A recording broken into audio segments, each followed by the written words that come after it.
এতিয়ালৈকে সেই দুটা কেছত অকল ৰঞ্জিত কাকতি আৰু বিশাল ফুকনৰে এৰেষ্ট হৈছে, বেলেগ মানুহক আমি এতিয়ালৈকে এৰেষ্ট কৰা নাই, কিন্তু আমি বহুতজন মানুহক এক্সামিন কৰা হৈছে কেছত। আপোনালোকে আৰু তালাচীও অভিযান চলাইছে বাণীপুৰৰ চুমি বৰাৰ বাসগৃহত, সেই সম্পৰ্কত ক'ব? আমি এটা লিড পাইছোঁ যে বিশাল ফুকনে ৰাজীৱ বৰা, যিটো চুমি বৰাৰ ব্ৰাদাৰ হয়, তেওঁৰ লগত এটা কোম্পানী গঠন কৰিছিলে এটলিষ্ট 6 months আগত। সেইটো হ'ল পাৰ্চিলিয়া ফাৰ্মাচিউটিকেলছ প্ৰাইভেট লিমিটেড। সেইটো লিড লৈ আমি ৰাজীৱ বৰাৰ হাউচ চাৰ্চ কৰিলোঁ। তাৰ পৰা আমি কিছুমান ডকুমেণ্টছ আৰু কিছুমান লাক্সাৰী আইটেম চিজ কৰিছোঁ, কিন্তু ৰাজীৱ বৰা আৰু তেওঁৰ ৱাইফক আমি এতিয়ালৈকে পোৱা নাই। মোবাইল কেইটামান চিজ কৰিছোঁ। সেইটো মেইনলি ডকুমেণ্টাৰী বস্তু আছে, কেইটামান লাক্সাৰী আইটেম আছে, জুৱেলাৰী আছে আৰু মোবাইল ফোনবিলাক আছে। বিশাল ফুকনৰ বেংক একাউণ্টটো ফ্ৰিজ কৰিবলৈ আমি বেংকক লিখিছোঁ। HDFC বেংকত 4টা আছে, এটা SBI একাউণ্ট আছে আৰু এটা এক্সিছ বেংকৰ আছে, আৰু বাকীখিনি আমি ওলাবলৈ চেষ্টা কৰি আছোঁ। আৰু কি কি চিজ কৰিছে বিশাল ফুকনৰ বাসগৃহৰ পৰা? বিশাল ফুকনৰ ঘৰৰ পৰা মেইনলি বেংক ৰিলেটেড ডকুমেণ্টছ বা এওঁলোকৰ বিজনেছ ৰিলেটেড ডকুমেণ্টছ, কিছুমান লাক্সাৰী আইটেম আছে তাত, মেইনলি সেইবোৰে। কেছ পইচা আমি বেছি পোৱা নাই তাত। ফৰেন কাৰেঞ্চি অকণমান আছে। ৰঞ্জীৱ কাকতিৰ কেছৰ ইনভেষ্টিগেটিং অফিচাৰটো বেলেগ, সেইটো ক্ষেত্ৰত মই কমেণ্ট কৰিব নোৱাৰোঁ। চুমি বৰাক আমি আপিয়াৰ হ'বলৈ ন'টিছ এটা পঠাইছোঁ, কিন্তু তেওঁলোকক মানে গুৱাহাটী চিটি পুলিচে পোৱা নাই, সেইকাৰণে ন'টিছটো ছাৰ্ভ কৰিব পৰা নাই। তেওঁলোকক বহুতবাৰ বিচাৰিছে, কল কৰিছে, কিন্তু মানে তেওঁলোকৰ লগত কণ্টেক্ট হোৱা নাই। নাই, কণ্টেক্টটো পাইছে, কিন্তু তেওঁলোকে ফোনটো ধৰা নাই যেতিয়া পুলিচে কণ্টেক্ট কৰি আছে। ৰাজীৱ বৰাক পোৱা নাই।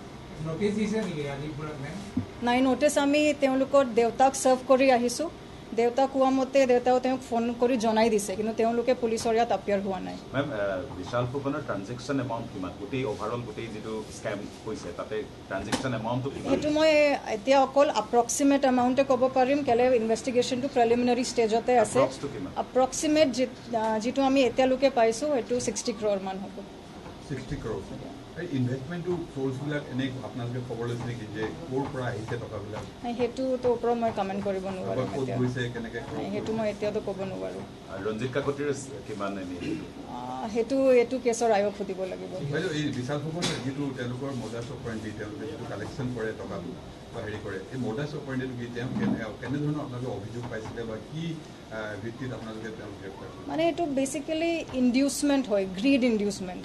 মানে তেওঁলোকে এনেকুৱা এচিয়ৰেঞ্চ দিয়ে যে আমি বহুত কম সময়ৰ ভিতৰত আপোনাক 30% ৰিটাৰ্ণ দিব পাৰিম, বা ইনভেষ্টৰৰ লগত এটা এগ্ৰিমেণ্টো বনায়। মানে এইটো আচিয়ৰ্ড ৰিটাৰ্ণ আছে যে 60 ৱৰ্কিং ডেজৰ ভিতৰত আমি 30% ৰিটাৰ্ণ প্ৰভাইড কৰিম। সেইটো গ্ৰীডৰ কাৰণে মানুহে মানে লিয়ৰ হৈ যায় বা ইনডিউচ হৈ যায় আৰু ইনভেষ্ট কৰে।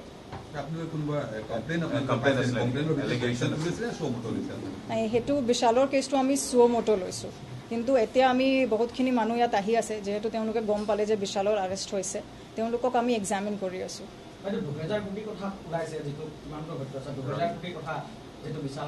নাই, সেইটো মইতো পোৱা নাই এতিয়ালৈকে। তেওঁলোকৰ যিজন আপোনালোকে এভিডেঞ্চ হিচাপে তেওঁৰ চিকিউৰিটি আছে বা তেওঁৰ ড্ৰাইভাৰ আছে, তেওঁৰ মেনেজাৰ, তেওঁলোককো আপোনালোকে জেৰা পাইছে? তেওঁলোকক আমি এক্সামিন কৰিছোঁ, কিন্তু তেওঁলোকৰ কথা সেইটোৱে যে মেজৰ কণ্ট্ৰলটো বিশাল ফুকনৰ লগতে আছে, সেইকাৰণে তেওঁলোকে বহুতখিনি এভিডেঞ্চ দিব পৰা নাই। কিন্তু মানে যিটো তেওঁলোকৰ ৰোল আছিলে বিশালৰ ফাৰ্মত, সেইটো ক্ষেত্ৰত তেওঁলোকে কিবা এটা কৈছে। বিশাল ফুকনৰ এটা কৃষ্ণ গোদাবৰী এপাৰ্টমেণ্টছত এটা অফিচ প্ৰেমিচেছ আছে, আৰু এটা সি নতুনকৈ বনাই আছে বৈৰাগী মাথত। যিটো মেডিচিন আপুনি কোম্পানীৰ কথা ক'লে ৰাজীৱ বৰা, পাৰ্চিলা, সেইটো বিষয়ে আপোনাৰ কি তথ্য পাইছে? তাত কোন কোন জড়িত হৈ আছে, কোন কোন লোকৰ তাত অকল মই এতিয়া সেইটোৱে ক'ব পাৰিম যে সেইটো কোম্পানীত 3জন পাৰ্টনাৰ আছিলে, বিশাল ফুকন, ৰাজীৱ বৰা আৰু ৰাজীৱ বৰাৰ ৱাইফ জিংকি মিলিয়ে। এওঁলোকে এটা বহুত ডাঙৰ প্ৰমোচনেল ইভেণ্টো পাতিছিলে যেতিয়া এইটো কোম্পানীৰ ইনচেপশ্যন হৈছিলে, আৰু এতিয়া সেইটো ক্ষেত্ৰত আমি বেছি ইনভেষ্টিগেট কৰিব পৰা নাই, গ'লে ৰাজীৱ বৰা এতিয়া এবস্কণ্ডিং আছে, ৱাইফো এবস্কণ্ডিং আছে, আৰু মানে এইটো স্কেমত বহুতখিনি লিড আছে। চ' সেইটো ক্ষেত্ৰত আমি এতিয়া বেছি আগবাঢ়িব পৰা নাই। 3 days। কিমান মানুহ ভিক্টিমাইজ হৈছে বুলি আপোনালোকে অনুমান কৰিছে যিহেতু approximately 1000 to 1500 মানে এপ্ৰ'চ আছাম না অকল ডিব্ৰুগড় নাই across Assam আৰু কিছুমান বাহিৰৰ মানুহো আছে সাপোজ ওড়িশা ছত্তীশগড় কেৰালা এনেকুৱা ইনভেষ্টৰো আছে বিশালৰ বিশালৰ কিবা বাগান কৰে কৈছে কেনেকুৱা ধৰণৰ চুমি বৰা এনেকুৱা ধৰণৰ কথা ওলাইছে এইবিলাক কেনেকুৱা ধৰণৰ আপোনাক নাই সেইটোতো মই নিজে মিডিয়াৰ পৰাই শুনিছো মইতো এইটো গম নাপাওঁ মানে ফিনান্সিয়েল এছপেক্টটো তেওঁ যিটো মডাৰ্ছ অপাৰেণ্ডি আপোনাৰ তেওঁ যিখিনি ডকুমেণ্টছ থাকিব লাগে সেবিৰ তেওঁ ভাইলেশ্যন কৰিছে বা কেনেধৰণৰ ভাইলেশ্যন কৰিছে মানে সেবিৰ এটা লাইচেঞ্চ থাকিব লাগে সেইটো কিন্তু বিশালৰ লগত নাই আৰু মোৰ ইনভেষ্টিগেশ্যন সেইটো ওলাইছে যে বিশালে এইটো গম পায় যে সেবিৰ লাইচেঞ্চটো থাকিব লাগে তথাপিও মানে সি গুৰুত্ব দিয়া নাই এইটো কথাত বিশালে একচেপ্ট কৰিছে নেকি গোটেই তেওঁ সি একচেপ্ট কৰিছে আৰু তেওঁ বেংকো কৈছে যে বিশালে এইটো কথা গম পায় বেংকো বিশালক জনাইছে যে সেবি লাইচেঞ্চ থাকিব লাগে কিন্তু সি মানে একো ভ্যালু দিয়া নাই বিবাহৰ নামত 9 কোটি টকা খৰচ কৰিছে তেনেকুৱা এটা কথা ওলাইছে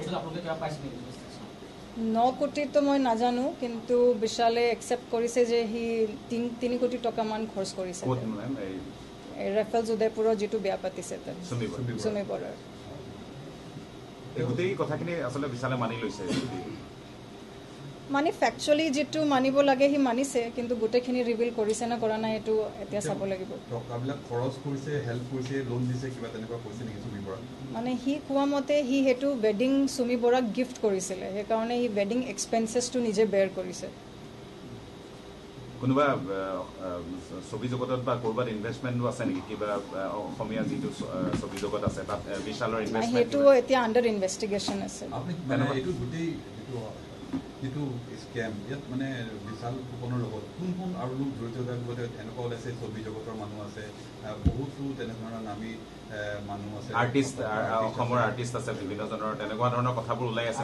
সেইটো কিমান চব নামটো মই এতিয়াতো ক'ব নোৱাৰোঁ কেলে মই ইনভেষ্টিগেট কৰিয়ে আছোঁ সেইকাৰণে মই এচাৰ্টেন কৰিব এতিয়া মানে ফেক্টফুলি ক'ব নোৱাৰোঁ যে তেওঁলোকে বিশালৰ লগত জড়িত আছে না নাই কিন্তু বিশালে উইথ নলেজ কৰিছে সেইটো মই গম পাওঁ যে ই ইনভেষ্টৰ ফ্ৰড আৰু মানুহ হ'ব পাৰে মানে স্কেণ্ডেলৰ কোৱাণ্টামটো ডাঙৰ আছে আৰু মানুহ জড়িত হ'ব পাৰে কিন্তু সেইটো এটা কথা আছে যে বিশালে ইনভেষ্টৰৰ পৰা যিটো টকা লৈছে বেলেগ মানুহৰ ওপৰত সি বহুতখিনি টকা স্পেণ্ড কৰি দিছে মানে যিটো ৱেষ্টফুল এক্সপেণ্ডিচাৰ সি কৰিছে বেলেগ মানুহৰ ওপৰৰ লগত এতিয়া আমাক এচাৰ্টেন কৰিব লাগিব যে এইবিলাক মানুহৰ নলেজ আছিলে নে নাই যে বিশালে যিটো টকা স্পেণ্ড কৰি আছে এইটো ইনভেষ্টৰৰ পইচা হয় সেইটো নিজৰ পইচা নহয় বিশাল আৰু চুমি বৰা তেওঁলোকে বিশালে কি বুলি কৈছে চুমি বৰাৰ লগত কেনেকৈ চিনাকি বুলি কৈছে